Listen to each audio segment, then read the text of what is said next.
Hola, muy buenas tardes. Saludamos a toda la gente que se nos conecta en este seminario digital sobre China.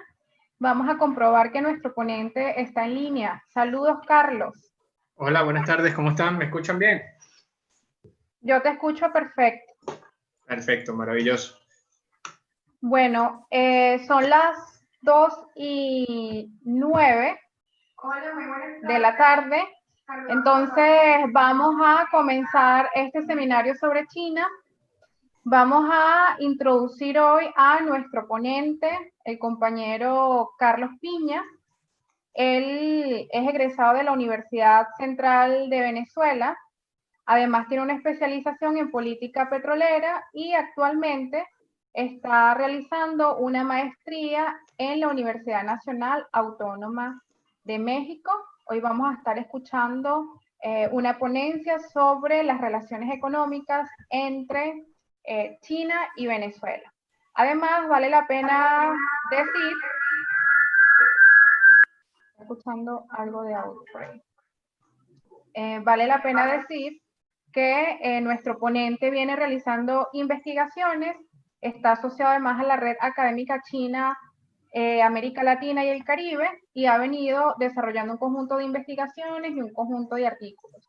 Además, comentarles que estos seminarios vamos a estar realizándolos hasta el 4 de agosto. Las personas que se han inscrito saben que vamos a contar con una cantidad de ponentes importantes. Vamos a tocar desde temas vinculados con la política diplomática o la relación política entre China y Venezuela. Mañana vamos a estar hablando sobre las relaciones entre China y América Latina, una ponencia de la cual yo voy a ser la expositora para todos ustedes. Y vamos a tener además otro conjunto de temas como las reformas económicas en China. Va a estar acompañándonos el ponente Luis Delgado. Vamos a tener la valiosa participación además de varios compañeros que vienen estudiando desde hace bastante tiempo la relación con China, como el compañero Sergio Rodríguez, que va a estar hablando además de la relación entre China y Estados Unidos. Bien interesante este tema, sobre todo a propósito de las últimas tensiones que vienen ocurriendo entre China y Estados Unidos. Vamos a contar además con la participación del compañero Rubén Darío Molina, que además es viceministro para Asia y particularmente lleva la relación con China. Vamos a estar tocando un tema muy interesante que es la visión de comunidad de destino común, digamos, en el marco de la relación China y Venezuela. Y vamos a estar además contando con dos importantes ponentes, la compañera Osli Hernández y la compañera Berusca, que van a estar tocando temas económicos y temas políticos. Así que, bueno, para todos y para todas, bienvenidos. Agradecerles la alta participación, agradecerles toda la receptividad por participar en este tipo de seminarios que organizamos desde el Centro de Altos Estudios para el Desarrollo y las Economías Emergentes sedes, además acompañado de un conjunto de hombres y mujeres interesados en medio de la pandemia llevarle espacios de formación a nuestra gente. Además están participando actores institucionales vinculados a la relación con China, compañeros de los estados, compañeros asociados a partidos que además llevan la relación con el Partido Comunista de China, como es el Partido Socialista Unido de Venezuela, y pues distintos actores incluso económicos que llevan una activa relación con China. Habiendo hecho esta breve introducción, y ya que son las 2:12 de la tarde, pues vamos entonces a iniciar esta exposición con nuestro ponente Carlos Piña, y él entonces va a empezar a compartir su exposición el día de hoy. La dinámica consiste en Carlos va a realizar una exposición de unos 30-35 minutos, para lo cual él ha preparado una exposición, una presentación PowerPoint, y después vamos a dejar 10 minutos de preguntas y respuestas que ustedes van a poder colocar en el chat del foro, o si están viendo la transmisión por YouTube, lo pueden colocar en los comentarios de YouTube. Yo voy a recoger estas preguntas y luego nuestro ponente va a tener oportunidad de responderlas. Así que bueno, muchísimas gracias por participar. Adelante, Carlos. Sí, muchas gracias, Andreina. Voy a compartir la presentación. Tienes que autorizarme para compartir la presentación.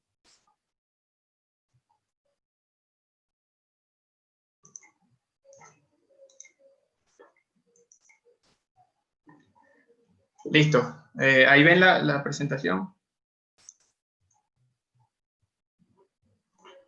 Sí, perfecto, Carlos. Adelante. Bueno.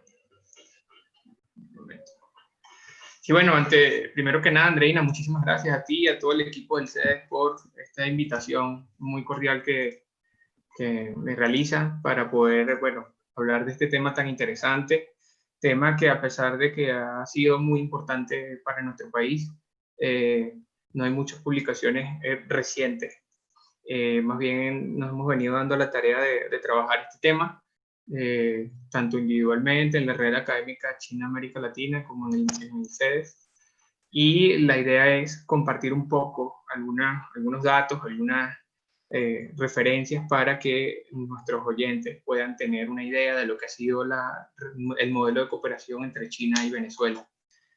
Como lo he colocado, vamos a tratar fundamentalmente del año 2000 hasta el año 2018, que es el periodo que yo personalmente he venido estudiando.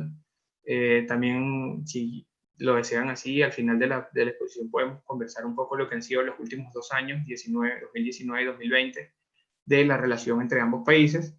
Pero bueno, las cifras que le vamos a presentar, algunas datan hasta el año 2018. Entonces, bueno, los puntos a tratar. Primero vamos a hacer una pequeña introducción sobre la relación sino-venezolana de 1974 a 1999. Luego vamos a hablar de una segunda etapa de la relación sino-venezolana, desde el año 2000 hasta el año 2018, que es el tema de la presentación. Y luego nos vamos a ir metiendo al tema puntual de esta exposición, el cual versa sobre las relaciones económicas entre China y Venezuela. Y para ello vamos a hablar básicamente del intercambio comercial entre ambos países y de los préstamos y la política de financiamiento entre ambos países. Luego vamos a dar una serie de conclusiones y algunas recomendaciones o sugerencias, las cuales, bueno, someteremos también al debate, a las preguntas, como a las consideraciones de quienes nos están escuchando. Perdón. Bueno, lo primero que hay que hablar son el inicio de las relaciones entre Venezuela y China. Oficialmente, la República de Venezuela reconoció a la República Popular China en el año 1974. En ese entonces el presidente era Carlos Andrés Pérez, y básicamente los primeros contactos se dieron en materia comercial. Aunque no hubo digamos, un dinamismo tan fuerte en esta primera etapa de la relación, podemos contar hasta 36 instrumentos de cooperación, básicamente en los sectores petrolero, científico, manufacturero, comercial, agrícola, ganadero, pesca. Y se entiende que en 1974 la balanza comercial entre ambos países era de 1.4 millones de dólares, pero al final del periodo, en 1999, ya había una balanza comercial de 400 millones de dólares. Básicamente, las inversiones de China en Venezuela durante este primer periodo se dieron gracias al interés que existía por parte de la nación asiática en el sector energético, específicamente en los contratos de compraventa de orimulsión. También en este periodo, valga decir que Venezuela se encontraba en la órbita de lo que se conoce como el Consenso de Washington, es decir, tenía una política exterior, digamos, proclive a los intereses de Estados Unidos, pero la llegada al poder del presidente Hugo Chávez cambió esta relación entre Venezuela y China, generó un punto de inflexión y un mayor acercamiento entre ambos países. De esta manera, pasamos a la segunda etapa de la relación sino-venezolana, la cual podemos destacar que con la llegada del presidente Chávez hay un cambio en las nociones básicas de la política exterior de Venezuela, hay una diversificación de las relaciones diplomáticas. Los principales aliados de Venezuela hasta este momento eran países, digamos, occidentales. Ahora hay una diversificación hacia otros países llamados del tercer mundo, tal como China, Rusia, Irán. En la Constitución de Venezuela y en los planes de la nación se habla del fomento a la multipolaridad, y básicamente el proyecto político de Hugo Chávez tenía una clara intención de hacer un contrapeso político y económico a la hegemonía estadounidense en la región. En este sentido, básicamente la relación sino-venezolana durante este periodo también se centra en los temas económicos, pero como lo veremos más adelante también abarca otros temas.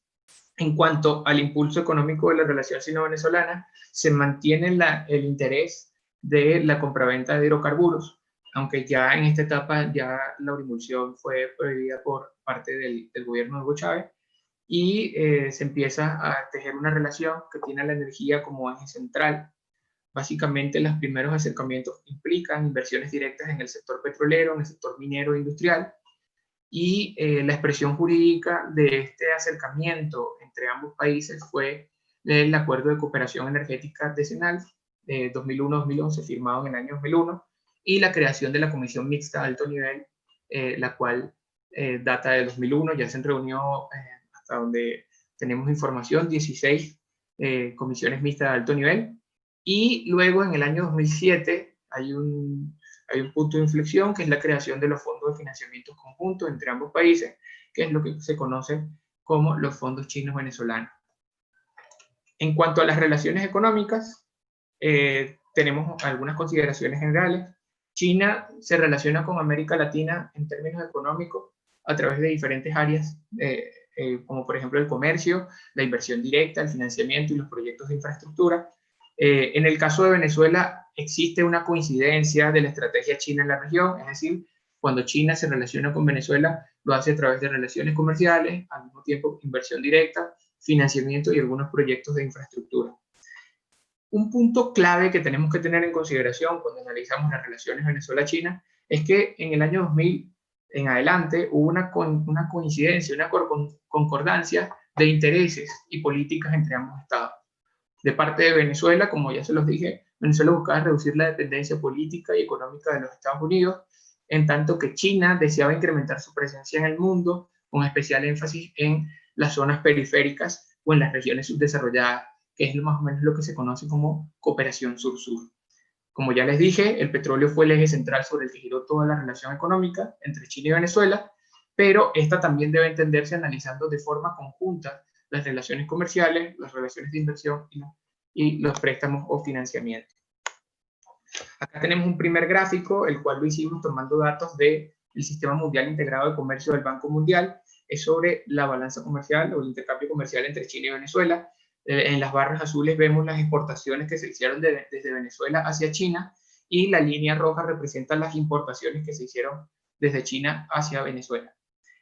Como vemos, desde el año 2003 en adelante, la balanza comercial entre ambos países ha sido favorable a Venezuela. Esto se debe en parte también a los altos montos que implica la compraventa de petróleo, la cual ha sido el elemento central del país. En términos desagregados, en esta siguiente gráfica, podemos observar, por ejemplo, en las barras rojas, en las barras azules, perdón, cuáles fueron los principales productos que Venezuela exportó a China. Fundamentalmente vemos que más del 90% de los productos que Venezuela envió a China eran petróleo y derivados de petróleo. También había minerales metalíferos, también materiales de fundición, hierro y acero, productos químicos y orgánicos y manufacturas de cobre en menor medida. Cuando observamos cuáles eran los productos que Venezuela compraba desde China, vemos que hay una mayor diversificación, especialmente en términos de manufactura. Venezuela recibía maquinaria pesada, materiales y equipos electrónicos, vehículos, automóviles y tractores, manufacturas de hierro, acero y manufacturas de fundición y hierro. Muchos acá, de los que están oyendo esta presentación, entenderán un poco el tema de los materiales de los equipos electrónicos, con la empresa Haier específicamente, también otras empresas, pero ahora que me acuerdo esta. Y, por ejemplo, en el caso de los vehículos de automóviles, muchos recordarán la compraventa de vehículos Chery o de otras marcas que también adquirió el Estado venezolano.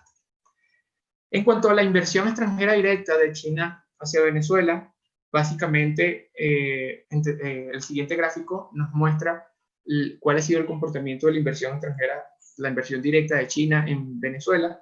Básicamente entendemos que hay un periodo de inicio en la relación, más o menos entre los años 2002 y 2004, pero en periodo de mayor dinamismo en términos de inversión directa se dio entre el año 2007 y el año 2015, teniendo como punto máximo el año 2012, cuando desde China se empiezan a invertir en una serie de proyectos petroleros, pero también en serie de proyectos de infraestructura, tales, por ejemplo, uno de los más emblemáticos fue la construcción de la ciudad Tiuna, que fue llevada a cabo por un consorcio chino llamado CITIC.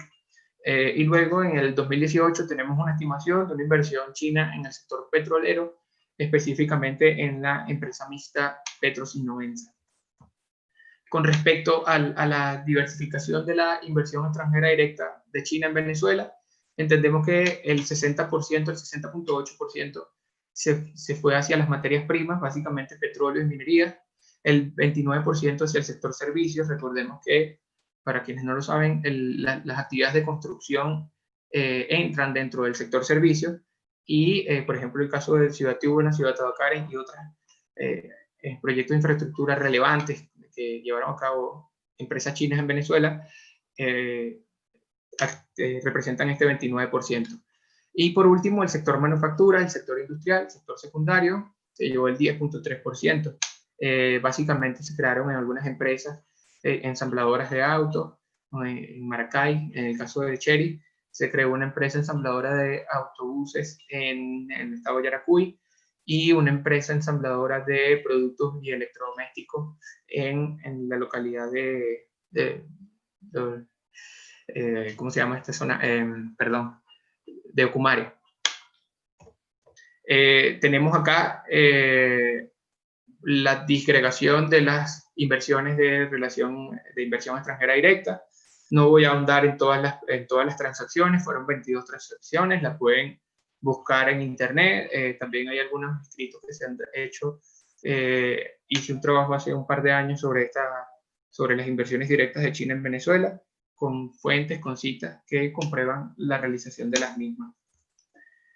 Ahora vamos a posiblemente el punto más importante de la relación entre China y Venezuela, que es los préstamos y políticas de financiamiento.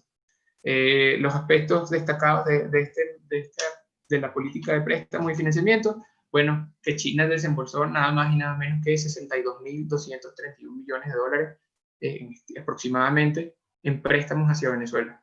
Esta cifra es una de las mayores expresiones de financiamiento chino en el mundo. La mayor parte de estos préstamos se realizaron entre el 2007 y el año 2015, como veremos más adelante. Y para darles por lo menos una idea, hasta el año 2015 China había desembolsado en préstamos a nivel mundial cerca de 700.000 millones de dólares. Y de esos 700.000 millones de dólares, casi un 10% fue dirigido hacia Venezuela.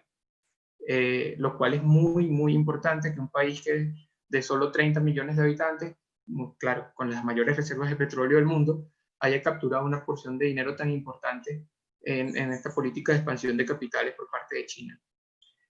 Con respecto a los tipos de préstamos, en nuestra investigación ha determinado que hay 3 tipos de préstamos.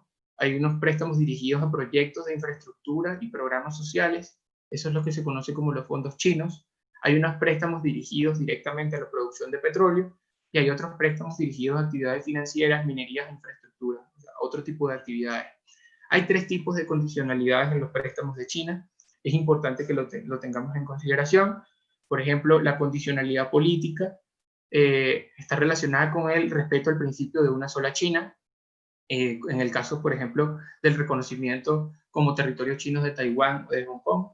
En el caso de la condicionalidad económica, estos préstamos se realizaban, pero con la condición de que el país receptor, en este caso Venezuela, también contratara empresas chinas para llevar a cabo los proyectos de infraestructura.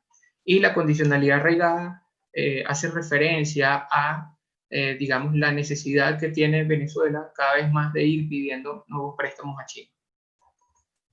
Acá tenemos una descripción gráfica de la política de préstamos. En el color azul los fondos chinos, en color rojo los préstamos dirigidos al sector petrolero y en color verde los otros préstamos. Vemos que los fondos chinos se llevaron a cabo los préstamos entre 2007 y 2015. Los préstamos por petróleo se llevaron a cabo entre 2010 y 2018 y los otros préstamos en los años 2009 y 2013. Acá tenemos un poco digamos, desagregado los montos de los fondos chinos, que fueron los préstamos dirigidos a infraestructura y programas sociales. Acá identificamos unos desembolsos por el orden de 50.300 millones de dólares.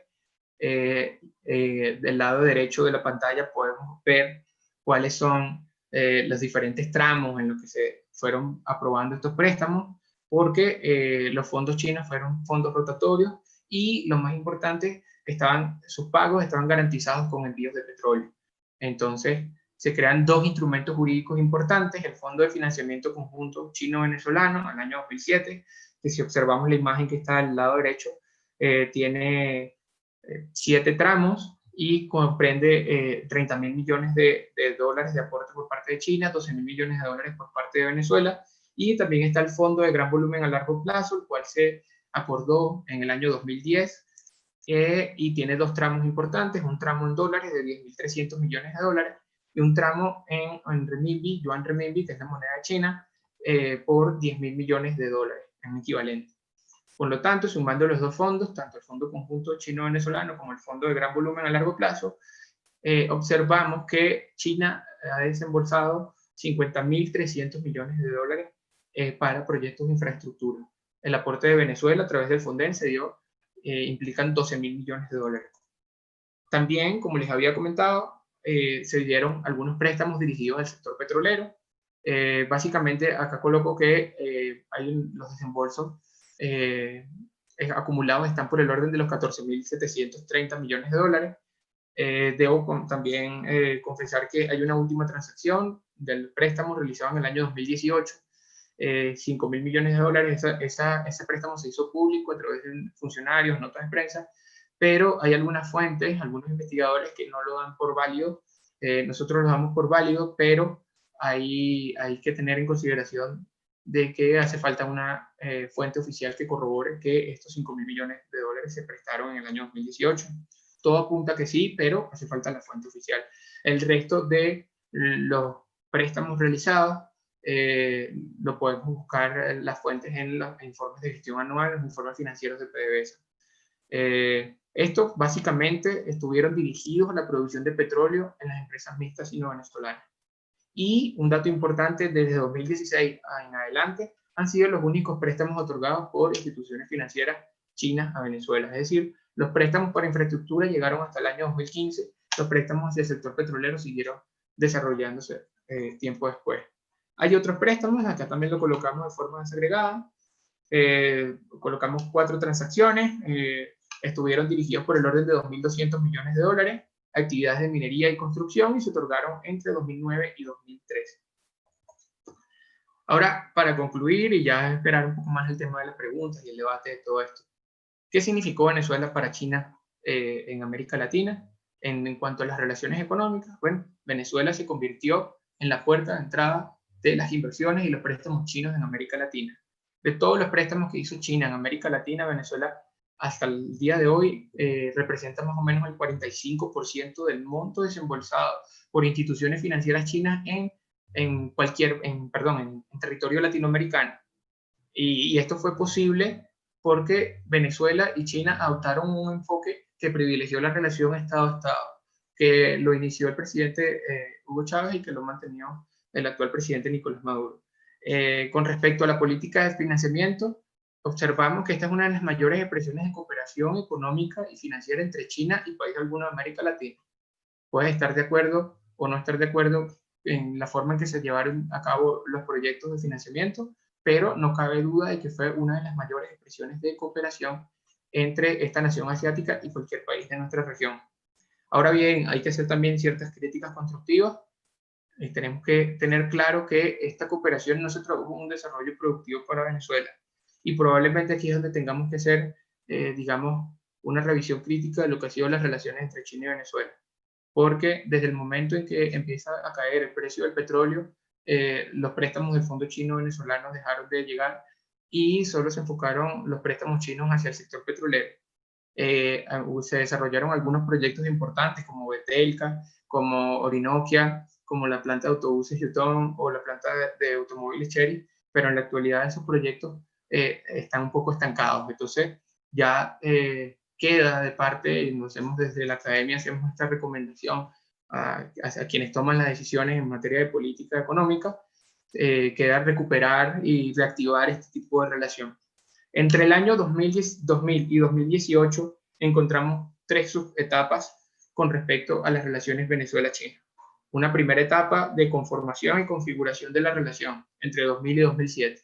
En esta época hubo una negociación al más alto nivel, se desarrollaron las comisiones mixtas de alto nivel y se firmaron los principales instrumentos jurídicos, como por ejemplo la cooperación energética decenal o se estableció la comisión mixta de alto nivel. Luego hay entre 2007 y 2015 lo que llamamos una etapa de auge, consolidación y desarrollo de la relación, donde se desembolsaron la mayor cantidad de préstamos, donde se hicieron la mayor cantidad de inversión extranjera directa y donde las relaciones comerciales tuvieron su punto más alto. Luego del año 2015 hasta la actualidad, 2019-2020, me rehúso a pensar que es una etapa de declive de la relación. Al contrario, prefiero llamarlo una etapa de reconfiguración de la relación, porque todavía hay mucho espacio para recuperar algunas cosas que funcionaron de la relación económica entre China y Venezuela, y en ese momento nos encontramos actualmente. Finalmente, ya para concluir, me tomo el atrevimiento de hacer algunas recomendaciones y sugerencias.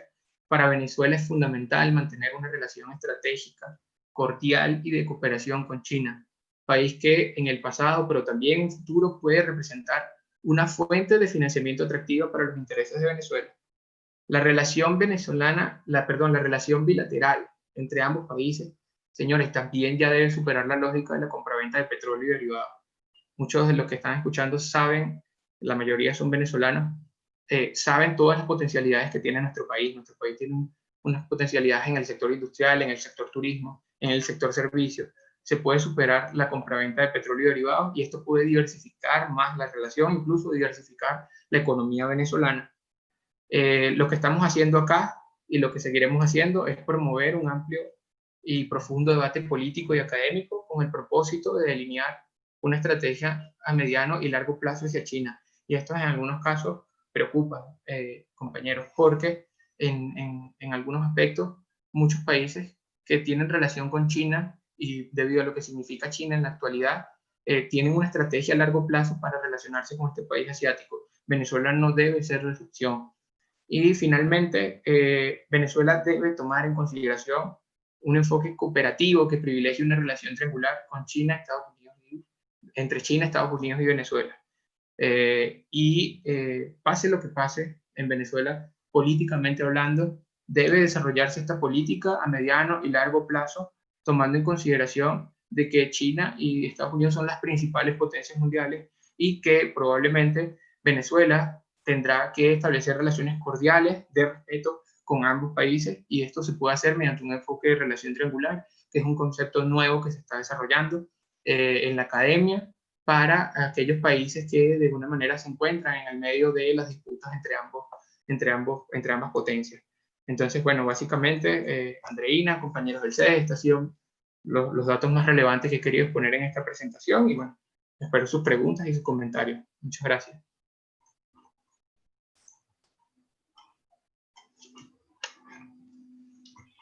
Muchas gracias, Carlos, por tu participación. Tenemos algunas preguntas de algunas personas participantes en el foro. ¿Me escuchas? Sí, perfecto. Te escucho perfecto. Ok, bueno, voy a leer para ti algunas de ellas. Vale. Una de las personas pregunta, ¿cuál es el futuro de la relación China en una Venezuela postrentista? ¿O cuál puede ser el apoyo de China en el marco del bloqueo económico que hoy sufre nuestro país? Sí, bueno, si queremos vamos respondiendo una por una, es mucho mejor, ¿va? Ajá, vale. Vale, bueno, básicamente a mí me llamó mucho la atención el tema de la posición de China cuando el gobierno de Estados Unidos endurece su política de sanciones y de bloqueo hacia Venezuela. Fueron muy cautos algunas empresas chinas, algunas de ellas dejaron de comerciar directamente con PDVSA y empezaron a hacerlo a través de intermediarios. Recordemos que el tema de las sanciones no es un tema menor. Los Estados Unidos amenazan a aquellos países que colaboren con Venezuela de, digamos, vetarlos o sacarlos de su sistema financiero, y muchas empresas con gran cantidad de intereses que tienen grandes cantidades de activos en dólares, por temor a algún tipo de represalia, prefieren de alguna manera mantenerse al margen. Esto ha pasado con China, ha pasado también con países como Rusia, como por ejemplo Rosneft, que se retiró también de todo tipo de negocios con PDVSA. Y mira, creo que es un poco difícil en la actual coyuntura de confrontación entre China y Estados Unidos que de alguna manera China salga como vulgarmente a apadrinar a Venezuela. Creo que es un poco más profunda la relación dinámica que se está dando actualmente, una relación de interdependencia compleja además, entre Estados Unidos, China y una gran cantidad de países a nivel mundial. Estados Unidos, para bien o para mal, para el que le guste o el que no le guste, sigue siendo la primera economía del mundo, y cuando Estados Unidos sanciona a terceros países, hay repercusiones importantes. Con respecto al tema de la Venezuela correntista, bueno, es una gran pregunta. Primero cabría preguntarse cuándo va a llegar la Venezuela correntista, cuáles son las políticas que se están desarrollando para llegar a esa Venezuela correntista. Pero en caso de que se llegue, bueno, mira, China sigue siendo un país importante, es el segundo PIB más grande de todo el mundo, tiene más o menos 14 trillones de dólares en Producto Interno Bruto, es una fuente importante de financiamiento, y en las actividades que se quisieran desarrollar en la Venezuela correntista, China puede ser una fuente de financiamiento muy importante, no hay que descartar. Gracias, Carlos. Voy a continuar con algunas otras preguntas. Por acá coloca Miguel Fernández. Saludos, Carlos. ¿Crees que la relación China-venezolana ha ido en declive debido a los precios del petróleo? Es una pregunta muy importante porque permite aclarar algunas cosas. Evidentemente, la caída de los precios del petróleo mermó las finanzas públicas en Venezuela, mermó el flujo de caja, la entrada de dólares a la economía venezolana. Y recuerdas Miguel, cuando hablé de los temas de los fondos chinos. Los fondos chinos son fondos rotatorios, es decir, me prestas, por ejemplo, 5.000 millones de dólares, yo produzco vendiendo petróleo, te los pago con un precio de petróleo alto, esos 5.000 millones de dólares se pagaban mucho más rápido, y al pagar uno de esos préstamos, inmediatamente llegaba a otro préstamo. Con la caída de los precios del petróleo, este proceso no fue tan rápido, de alguna manera se estancan los préstamos por petróleo y los préstamos dirigidos a los fondos, los préstamos dirigidos a la infraestructura, y el país, China y Venezuela, acuerdan préstamos para recuperar la producción petrolera. Otro aspecto importante, no hay que tampoco ocultarlo, también cayeron los precios del petróleo y en cierto sentido también cayó la producción petrolera en Venezuela. Eso también de alguna manera pudo haber mermado. Sin embargo, Venezuela ha mantenido incluso hasta el año 2019 una política de envíos hacia China para pagar estos préstamos. Gracias, Carlos. Voy a leer otras preguntas para luego concluir. Daniel García pregunta, saludos, ¿qué atractivo, aparte del petróleo, sería de agrado de la inversión china en Venezuela? Bueno, hay muchísimas áreas en la inversión que puede atraer inversión china en Venezuela. Por ejemplo, el caso del turismo, pero también en Venezuela hay una infraestructura y algunas zonas industriales que, en honor a la verdad, han venido perdiendo productividad en los últimos tiempos, pero zonas industriales que se pueden recuperar. También hay una política de zonas económicas especiales que ya, bueno, hay otros especialistas acá del CEDES que lo dominan mejor que yo, pero también se puede llevar a cabo unos proyectos de zonas económicas especiales de China en Venezuela. Se propuso en el año 2015, se puede dar un reimpulso a este proyecto, y un economista podría decir que en la actualidad la mano de obra en Venezuela es una mano de obra barata, y por lo tanto podría también representar un atractivo de algunas empresas chinas que decidan producir productos industriales acá en Venezuela, producir manufactura. Entonces hay una amplia gama, está el turismo, está el sector industrial, está el sector servicios, el sector construcción. El sector construcción también, si China invierte grandes cantidades de dinero en Venezuela en términos de infraestructura, puede crear muchos empleos. Es decir, hay una gama de posibilidades que van mucho más allá que la compraventa de petróleo. Mira, una de las reflexiones que nos deja Daniel, esta política este modelo de cooperación hasta el año 2018 es que lo centramos todo en el petróleo. Y para bien o para mal, no funcionó en algún momento y en otro momento no tanto. Pero es posible y podemos superar la lógica de la relación de la compra-venta petrolera. Vale, vamos a continuar. Vamos a continuar viendo algunas de las preguntas que colocan nuestros ponentes. Ok, siendo Venezuela la puerta de entrada de inversión extranjera hacia América Latina, ¿de qué manera Venezuela puede mejorar o aprovechar mejor esta situación? Bueno, así como probablemente acá nos hemos centrado únicamente en hablar de las relaciones económicas entre ambos países, estas relaciones económicas no hubiesen podido llevarse a cabo sin unas relaciones políticas y diplomáticas entre ambos gobiernos, entre ambos estados. Ya en lo largo del seminario también algunas compañeras estarán haciendo referencia a este tema puntualmente, pero lo que te podría decir es que Venezuela siempre fue prioridad para China en las inversiones de América Latina, por lo menos en el periodo que estamos estudiando, y aún Venezuela y China siguen manteniendo una relación de cooperación cordial entre ambos gobiernos y que pueda seguirse desarrollando. Tal y como me hicieron en la primera pregunta, hay un bloqueo económico en contra del país que de alguna manera limita la forma en que se venía dando esta cooperación, pero también está claro, por ejemplo, que Venezuela ha sido uno de los principales beneficiarios de la ayuda médica de China en el marco de la crisis del coronavirus. Y eso es algo también que vale la pena destacar. O sea, hay una buena relación entre ambos países y en la medida en que las condiciones lo permitan, van a seguir manteniéndose estas condiciones. Entonces sí creo que Venezuela, el gobierno venezolano, tiene una relación especial con el gobierno de China. Gracias, Carlos. Hay una pregunta que me pareció muy interesante que realiza el compañero Luis Delgado. Okay. Él dice, una pregunta, ¿por qué crees que para los países periféricos o en vías de desarrollo les ha resultado en los últimos tiempos mucho más atractivo el financiamiento chino que el financiamiento que ofrecen organismos occidentales? Excelente pregunta, Luis, porque me ayuda a explicar una cuestión sobre los préstamos chinos que probablemente no la toqué en la presentación.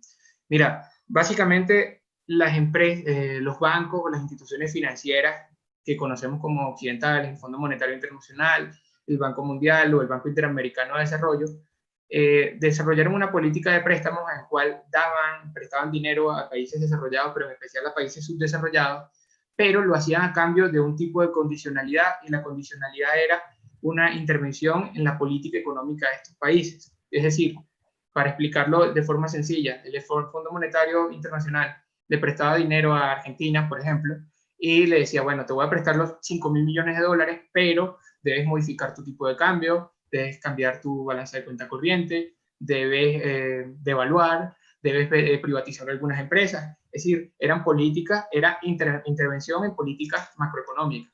¿Cuál es la diferencia de este tipo de préstamos y los préstamos de China? Que China ofrece otro tipo de condicionalidad, tal como lo expliqué en la presentación. Los bancos financieros, las instituciones financieras chinas, prestan el dinero y no intervienen en la política macroeconómica de los países, con lo cual se respeta la soberanía de los países. Sin embargo, establecen otro tipo de condicionalidad. La condicionalidad que ofrecen los bancos chinos son, bueno, te presto los 5.000 millones de dólares, pero conjuntamente decidimos en qué vas a invertir ese dinero y para algunos de esos proyectos debes contratar empresas chinas. Es una condicionalidad económica. Aparte de la condicionalidad política de reconocer el principio de una sola China, es decir, no reconocer Taiwán, reconocer la soberanía china también sobre Hong Kong, y estas son más o menos las diferencias. Para algunos países subdesarrollados, el hecho de que le prestaran dinero y no intervinieran en sus políticas macroeconómicas resultó un poderoso incentivo, Luis. Muchísimas gracias, Carlos, por tu pregunta. Voy a leer ahora, y me disculpas porque de verdad que la gente ha estado muy activa, Carlos. Tenemos preguntas por YouTube, por acá por el chat, mucha gente preguntando. Entonces, vamos a ver las preguntas de la gente que se ha conectado desde YouTube. Ok, por aquí una compañera pregunta sobre si puedes ampliar un poco el concepto de China sobre la globalización y el proteccionismo comercial, un poco en el marco de las relaciones económicas con el mundo. Bueno, aunque ese no sea el tema fundamental de esta presentación, sí lo vamos a hacer. Bueno, básicamente, mira, luego de la caída de la Unión Soviética, en el año, la disolución de de la Unión Soviética y la caída del muro de Berlín, en la década de los 90, los Estados Unidos empiezan a llevar a cabo su propia visión de las relaciones económicas internacionales. Este fenómeno conocido como la globalización, o la globalización en su etapa neoliberal, como lo quieras conocer, se desarrolló desde el 90 en adelante. Implicaba una apertura de mercado, la firma de tratados de libre comercio, por ejemplo, la creación de la Organización Mundial del Comercio. Fue una, digamos, política económica que Estados Unidos expandió hacia el nivel mundial, hacia todo el mundo. En muchos países adoptaron estas políticas económicas y en algunos países hubo éxito y en otros países hubo fracaso. Los países que mejor se adaptaron a las políticas de globalización que propuso Estados Unidos en la década de los 90 fueron los países asiáticos, específicamente China e India, porque desarrollaron un tipo de globalización, un tipo de estrategia para insertarse en la globalización, la cual estaba basada en la mano de obra barata y un modelo basado en exportaciones. Entonces, a la larga, con el paso de los años, esto permitió que estos países fueran incrementando su Producto Interno Bruto, y al incrementar su Producto Interno Bruto incrementan su participación en la economía mundial, valga la redundancia, y en especial aumentan su peso político a nivel mundial. Entonces, hay algunos autores, por ejemplo acá en México hay un investigador muy famoso llamado Enrique Dussel Peters, que habla de un concepto así tal cual, la globalización con características chinas, que fue una estrategia que desarrolló China para sacar ventajas del proceso globalizador. ¿Qué es lo que está pasando desde la llegada de Donald Trump y todo este problema con la globalización y China y la guerra comercial? Bueno, básicamente que las empresas estadounidenses se deslocalizaron. ¿Qué quiere decir esto? Se fueron desde los Estados Unidos hacia algunos países, específicamente China, para localizar allí sus empresas, sus fábricas, y producir a un menor costo para obtener una mayor ganancia. ¿Qué implicó esto? Que la mayor cantidad de industrias tecnológicas y manufactureras del mundo se encuentran en territorio chino. Y en este proceso los chinos exigen, bueno, puedes entrar a mi mercado, puedes beneficiarte de mi mano de obra, pero tiene que haber transferencia de tecnología. En este periodo de transferencia de tecnología, los chinos han venido incrementando su digamos, know-how en términos tecnológicos. Y esto ha venido incrementando la brecha comercial entre ambos países. Hay una gran interdependencia entre ambos países, pero grandes inversiones que antes se focalizaban en Estados Unidos o en otros países, ahora se fueron hacia China, y esto ha desequilibrado la balanza comercial entre ambos países, lo cual se ha traducido en pérdida de empleos en Estados Unidos, lo cual se ha traducido en pérdida de inversión en Estados Unidos, y antes lo que Donald Trump acusa a China, pero hay una paradoja. Trump acusa a China de robar digamos, el conocimiento estadounidense, pero fueron las propias empresas estadounidenses las que en algún momento, beneficiándose de este proceso de globalización promovido por Estados Unidos, fueron a invertir en China en busca de menores costos y mayores ganancias. Entonces, eso es un poco el debate, es un debate muy amplio, es un debate muy rico. Si me envías un correo, con todo gusto te mando alguna bibliografía para que lo sigas leyendo. Gracias, Carlos. Y me permito acotar sobre tu intervención que justamente todo este proceso de globalización vino acompañado justamente a finales de los 80, principios de los 90, por un conjunto de reformas económicas que realiza China, y que justamente el día miércoles vamos a tener una ponencia dirigida por el compañero Luis Delgado sobre las reformas económicas en China contemporánea, en la China contemporánea, y qué pasa justamente desde, digamos, la etapa de gobierno del presidente Deng Xiaoping, y que trae como consecuencia justamente este fenómeno de deslocalización de las economías que ya tú has explicado. Así que es un tema súper interesante, extenso, y que tiene que ver justamente con estas estrategias que desarrollaron algunos países, y de hecho países de corte socialista, que implementaron un conjunto de estrategias para incorporarse a la economía global, como tú dices, unos con éxitos y otros con muchos fracasos, fundamentalmente aquellos países que pertenecen o pertenecían a el bloque de la Unión Soviética. Para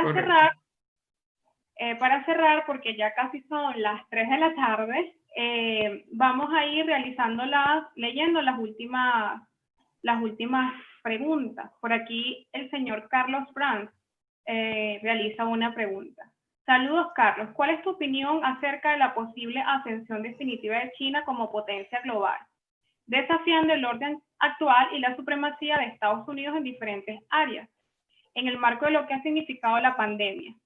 ¿Qué papel pudiera jugar América Latina?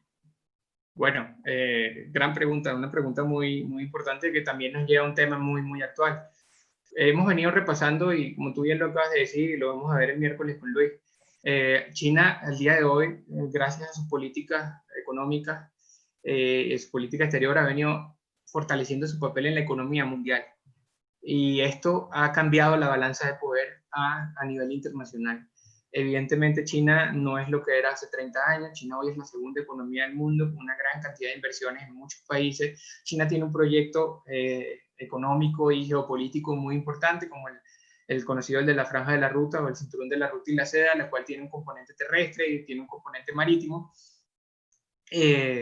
Esto busca incrementar la influencia de China en el mundo. Ahora bien, la pregunta de Carlos me lleva a reflexionar algo, ¿no?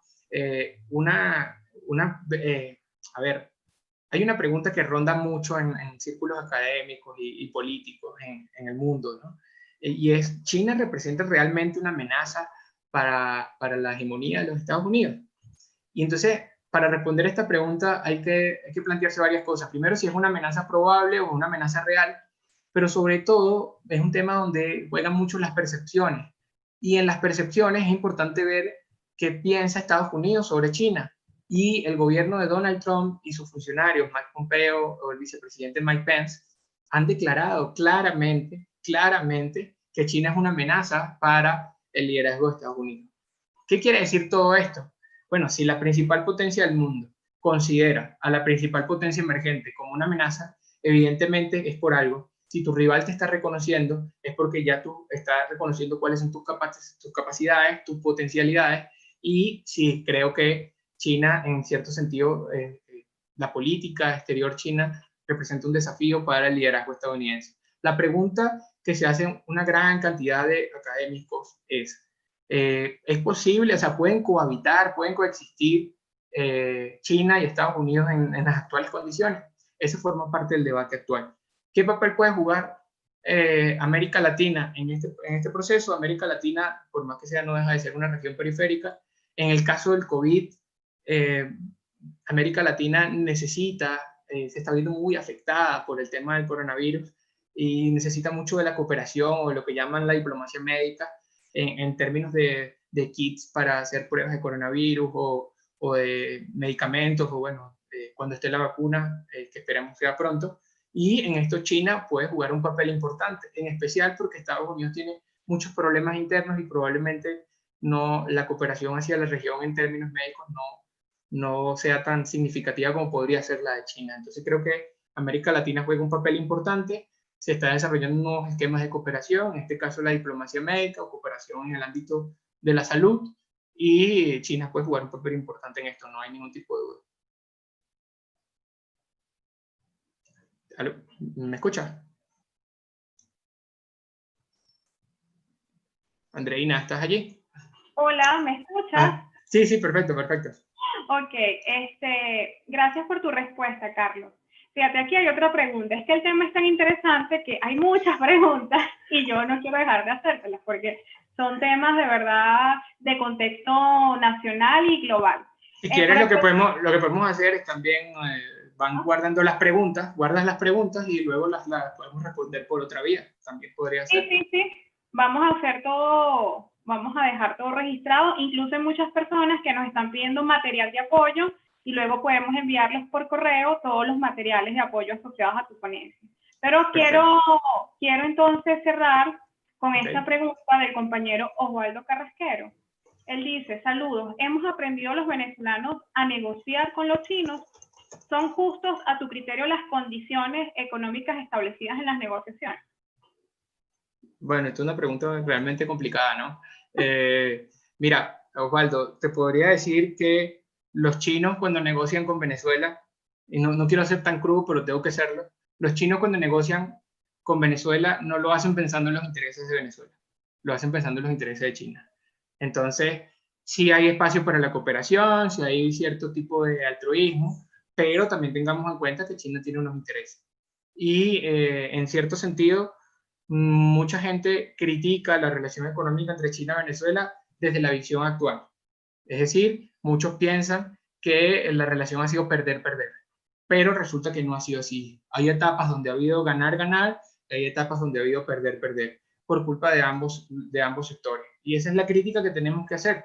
A veces podrá sonar un poco fuerte, a veces no, pero esa es la crítica que tenemos que hacer.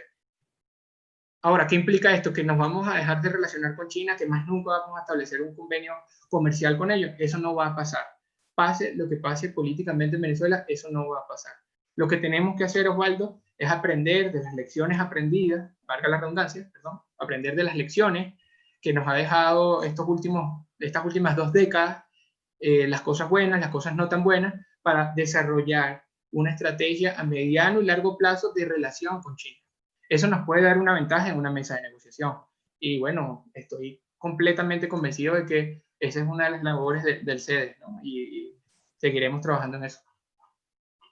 Gracias, Carlos. Para concluir, yo quiero incorporar 2 o 3 aspectos a tu exposición, fundamentalmente porque creo que como conclusión de la exposición, de lo que hemos debatido hoy, y a propósito de la pregunta que nos hacía el compañero Luis Delgado, sin duda alguna, para los países en vías de desarrollo, para los países que pujamos por una economía independiente o por garantizar nuestra independencia política en el marco de las relaciones internacionales, China es sin duda un aliado.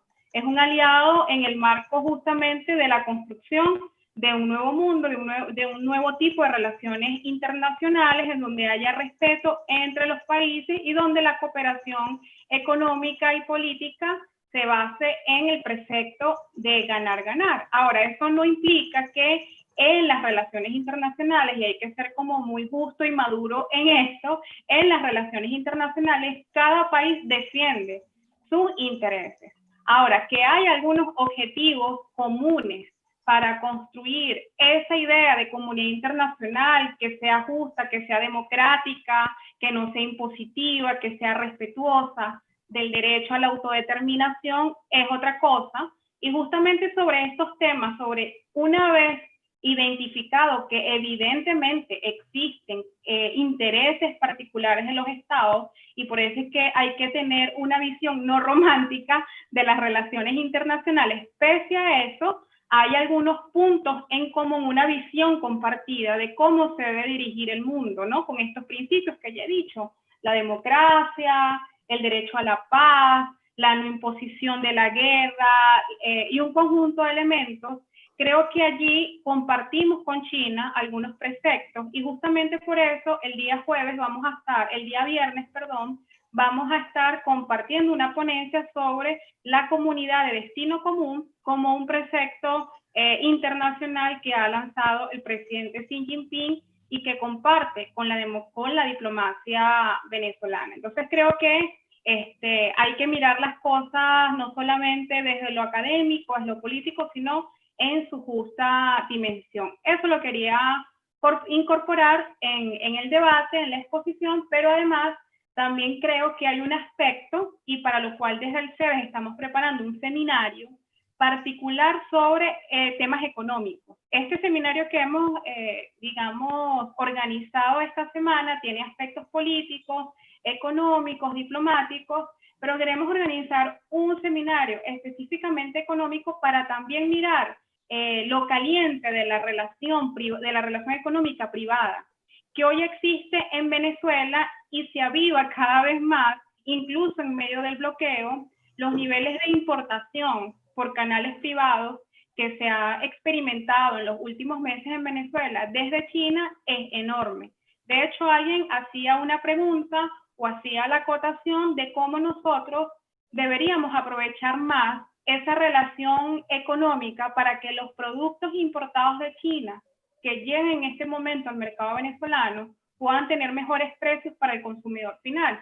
Y a mí se me ocurre entonces que en el marco de abordar la relación económica pública, si se puede decir Estado-Estado, hacen falta entonces también mirar la relación privada, porque hay un conjunto de actores, eslabones, digamos, aislados en una relación económica muy caliente, pero que al final, si nos interesa que el venezolano y la venezolana de a pie acceda a productos importados en medio de esta coyuntura a buenos precios, también tenemos que mirar elementos como los canales logísticos internacionales en medio de la pandemia que nos permitan también incorporar a otros actores para abastecer el mercado, pero que esto no se haga, digamos, de la manera voraz, como a veces lo miramos en los precios finales que observa la gente en la calle. Entonces, estos temas de una relación económica que es pública, que es privada, que es desde los actores nacionales, que es de financiamiento, creo que también le podemos incorporar la mirada desde los actores privados, cómo está actualmente la relación y la balanza comercial país a país con la incorporación de los actores privados. Y otro tema tiene que ver con cómo compartimos experiencias en materia de política económica, y por eso no solamente desde el centro, desde el CEDES hemos estado desarrollando investigaciones sobre reformas económicas en China, sino que en Venezuela, tú lo comentaste en tu exposición, tenemos la experiencia de las zonas económicas especiales, que acá tenemos en el estado Miranda, que tenemos en Falcón, que tenemos en Táchira, que tenemos en La Faja petrolífera también, que su desarrollo se inspira en las zonas económicas especiales de China, que se desarrollaron hace varias décadas atrás como manera de dinamizar la relación de China en aquel momento con el mundo, atraer inversión extranjera, y que en este caso nos permiten a nosotros pasar de una relación de financiamiento o mayoritariamente de financiamiento a una relación de mayor inversión en infraestructura con todas las potencialidades que ya tú dijiste. Pero bueno, son temas extensos, son temas interesantes, y para eso vamos a tener este seminario esta semana, pero también invitamos a todas las personas que nos escuchan, que nos ven, para que participemos entonces en esta jornada de reflexión específica. Bueno, Carlos, muchísimas gracias por participar con nosotros. Le damos las gracias a toda la gente que ha participado. Muchísimas preguntas y pedimos disculpas por no poder contestarlas todas, pero bien, como nos recomendaba Carlos, vamos a archivarlas y entonces vamos a poder desarrollar a través del email un conjunto de dinámicas que nos permitan intercambiar recursos, investigaciones, documentos y la presentación de Carlos. Muchísimas gracias, Andreina. Para ti, muchas gracias al CEDES y a todas las personas que han comentado. He tratado de leer rápidamente sus comentarios. Muy agradecidos con todos, ¿verdad? Y bueno, siempre a su orden. Muchísimas gracias, Carlos. Un abrazo para todos y para todas. Recuerden que mañana a las 2 de la tarde por esta misma vía, y vamos a estar también por el canal de YouTube, vamos a tener nuestra segunda ponencia con Andreina Tarazón, que les habla en este momento. Vamos a estar hablando sobre las relaciones entre China y América Latina. Vamos a hablar cómo China ve la relación con el continente, cómo el continente ve la relación con China, que es un tema bastante interesante e importante. Así que nos vemos mañana a las 2 de la tarde y muchísimas gracias a todos y a todas las personas que participaron hoy, quienes se inscribieron de manera individual, a quienes se incorporaron acá de algunas instituciones del Estado venezolano, compañeros que se incorporaron de partidos políticos, de movimientos sociales, gente que nos está viendo por las redes. Muchísimas gracias por participar y esperamos que este tipo de temas en medio de las pandemias nos invite a aprovechar el tiempo que tenemos en casa para investigar, para estudiar y entonces profundizar en estos y otros temas de actualidad. Un abrazo.